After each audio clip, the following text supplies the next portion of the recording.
This walkthrough explains how to factory reset an HP ProBook 455. Restore your laptop safely using the built-in Windows recovery tools. So this should hopefully be a pretty straightforward process, guys, and without further ado, let's go ahead and jump right into it. It's supposed to not delete your personal files. I strongly suggest that you create a backup of any important files or documents before you proceed, because even though it might say that it's going to save your personal files, there's no guarantees that it will, so just keep that in mind, and we're going to go ahead and jump right into it. So we're going to go ahead and start by right-clicking on the Windows Start menu, and we're going to select the settings. You want to select System, and then on the right side, scroll down until you get to Recovery. Reset Advanced Startup Previous Version of Windows. Go ahead and open that up. So we're going to start by going underneath Recovery Options, reset this PC. Choose to keep or remove your personal files, then reinstall Windows. Go ahead and select Reset PC. Underneath Choose an option, Keep My Files removes apps and settings but keeps your personal files. Now, like I said, there's no guarantee, but you still want to create a backup, but we are going to select that for today's tutorial here.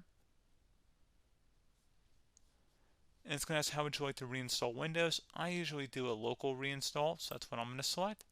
And current settings is going to reinstall Windows from this device, and then we're going to select next again. This shouldn't take too long here, guys. And resetting will change settings back to their default, keep personal files, reinstall Windows from this device, remove all apps and programs, and you can also view what apps will be removed. This will take some time and your PC will restart. These are the apps that will be removed, so take note of that. So you're definitely going to have to reinstall some stuff once it's done. So it looks like I accidentally closed out of there, so I'm just going to go back to exactly where we were. And we're just going to go ahead and proceed with the reset here and select reset.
And there you go, guys. Should be simple as that. Go ahead and reinstall any of the applications that were removed. You can see a list of them by clicking on the link that's going to be on our desktop here. And that's pretty much it, guys. So, as always, thank you for watching this brief tutorial. Do hope I was able to help you out, and I do look forward to catching you all in the next tutorial. Goodbye.